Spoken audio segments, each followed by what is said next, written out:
Hi friends, అందరూ ఎలా ఉన్నారు? బాగున్నారా? నేనైతే బాగున్నానండి.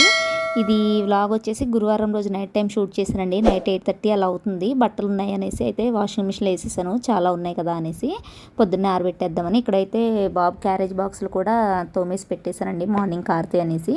వీడైతే చూసాడా ఎలా ఆడుతున్నారో. నైట్ అన్నం తినేసాడండి, తినేసి ఆడుతూ ఉన్నాడు అలాగా. నేనైతే వీడియో షూట్ చేస్తున్నాను అనేసి అయితే పోకీమాన్ క్యాట్స్ ఏవనంట మీకు చూపించమనేసి అయితే తెచ్చిపెట్టేశాడు ఇక్కడ. అవి చూపించాను. చూయించు అంటున్నాడు. సరే అని వీడియో తీశాను. 8:30 అలా అవుతుందండి. తిన్నాడు. తినేసి బాల్స్ ఏవో ఉంటే బాల్స్ అయితే ఆడుతున్నాడు. ఇంట్లో ఆడుద్రా అని చెప్తే విన్నాడు అసలు ఇంట్లో. ఇది మార్నింగ్ లాగ్ అండి, ఫ్రైడే రోజు. ఆ రోజు లాగ్ అంతటితో ఆపేసాను. ఆ రోజు తెల్లారిన తర్వాత కంటిన్యూ చేశాను. శామదుంపలు ఉన్నాయండి, శామదుంపల కర్రీ వండుదామనేసి అయితే అనుకుంటున్నాను. అదైతే ఉడికించేయాలి. అలాగే రైస్ కూడా నానపెట్టేస్తున్నానండి, రైస్ కూడా వండేద్దామనేసి. మా బాబుకి ఈ కర్రీ అంటే నచ్చదండి, లెగ్గానే మరి ఏం చేస్తాడో. ఇంకా వాడైతే లెగలేదు. 6:30 అయింది టైం వచ్చేసి. ఒక సైడ్ అయితే అన్నము, ఒక సైడ్ అయితే ఉడికించడానికి అవి అయితే పెట్టేశాను. ఈ లోపు అయితే బట్టలు వేసానని చెప్పాను కదా నైట్ టైము. ఆ బట్టలు అయితే ఆరబెడదాం అనుకుని అయితే బయటకు వచ్చాను. చూసారా బయట ఎంత పీస్ఫుల్గా ప్రశాంతంగా ఉందో. మార్నింగ్ బాగుంటుందండి మాకు.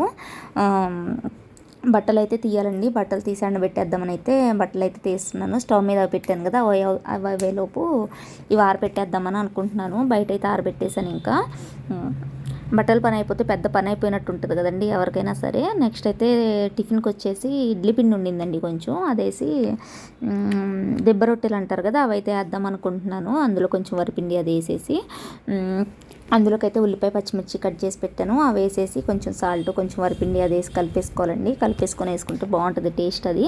నేను ఎప్పుడైనా సరే ఇడ్లీ పిండి అలా కొంచెం మిగిలిపోతే ఇంకా ఇలాగే చేస్తానండి. లేదు అంటే చిన్న చిన్న పునుగులు లెక్క వేస్తాను మైదా పిండి కలిపేసి, అది కూడా బాగుంటుంది.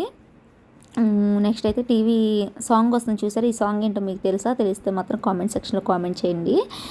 అలా సాంగ్స్ చూసుకుంటా వినుకుంటా పనులన్నీ చేసేసుకుంటున్నానండి. మా బాబు అయితే ఇంకా లెగలేదు. వాడు లేచేసరికి 7:15 అలా లెగుస్తాడు. లెగ్గానే ఏడుపు స్టార్ట్ చేస్తాడు. ఇంకా చూడండి, ఖచ్చితంగా ఇవాళ వాడికి నచ్చని కర్రీ చేస్తున్నాను అనేసి. టిఫిన్కి కూడా అదిగోండి ఉల్లిపాయ పచ్చిమిర్చి అయితే వేసేసాను. ఇది కూడా టేస్ట్ బాగుంటుందండి. కలిపేసి పక్కన పెడతాను. వీళ్ళు మా హస్బెండ్ బాబు ఇద్దరు స్నానం చేసి బ్రషింగ్ స్నానం అంతా అయిపోయిన తర్వాత వాళ్ళు వచ్చే ముందు అయితే వేస్తాను. కర్రీలోకి వచ్చేసి చామదుంపలు అయితే ఉడికిపోయాయండి, దాన్ని పొట్టొల్చాలి. దానికోసం అయితే చింతపండు నానబెట్టాను, పులుసు వేయాలి కదా అందులోకి అనేసి. ఉల్లిపాయ టమాటా అన్ని కట్ చేసి పక్కన పెట్టేశాను. అవి కూడా ఒలుచుకున్నానండి. ఇంకా తాలింపు వేసుకోవాలి. రైస్ అయితే ఉడికిపోయింది. ఇంకా ఈ కర్రీ కూడా పొయ్యి మీద అవుతూ ఉంటుంది. ఇది అవుతూ ఉండేలోపు ఈ దోశలు కూడా వేద్దామనేసి అనుకుంటున్నాను. కర్రీ అయితే అంత టేస్ట్ అనిపించలేదండి. మరి నాకు వండడం రాలేదు మరి సరిగ్గా ఏమో, కానీ ఇంతకుముందు వండినప్పుడు బాగుండింది కర్రీ. ఈసారి ఎందుకనో కొంచెం నచ్చలేదు నాకే. కర్రీ అయితే చేస్తున్నాను ఫ్రెండ్స్. మా బాబు అయితే లేచాడు, లెగ్గానే ఏడుపు స్టార్ట్ చేశాడు. ఇంకా నాకు ఆ కర్రీ వద్దు అనేసి. సరే వేరేదని చేద్దామన్నా కూడా అప్పటికే చాలా టైం అయిపోయింది. ఇంక ఇప్పుడు అవ్వదులేరా అని చెప్పేసి ఇంకో ఏదోలా ఊరుకోబెట్టేశాను. ఇదైతే వేస్తున్నానండి, దెబ్బ రొట్టె అన్నాను కదా, అదైతే వేస్తున్నాను. వేసి హాట్ బాక్స్లో అన్న పెడదాంలే. వీళ్ళు ఇద్దరికి ఒకే టైం అండి, మార్నింగ్ ఇద్దరు ఒకే టైంకి వెళ్ళిపోవాలి. అందుకనేసి అవదనేసి చేసి హాట్ బాక్స్లో పెట్టేస్తాను. నెక్స్ట్ అయితే ఇది చూసారా లైట్ గోల్డెన్ కలర్ వచ్చింది, బాగుంటుందండి అది. నెక్స్ట్ అయితే అది అవుతూ ఉండింది చూసారా. కర్రీ అయిపోయిందండి. Bye friends, please like.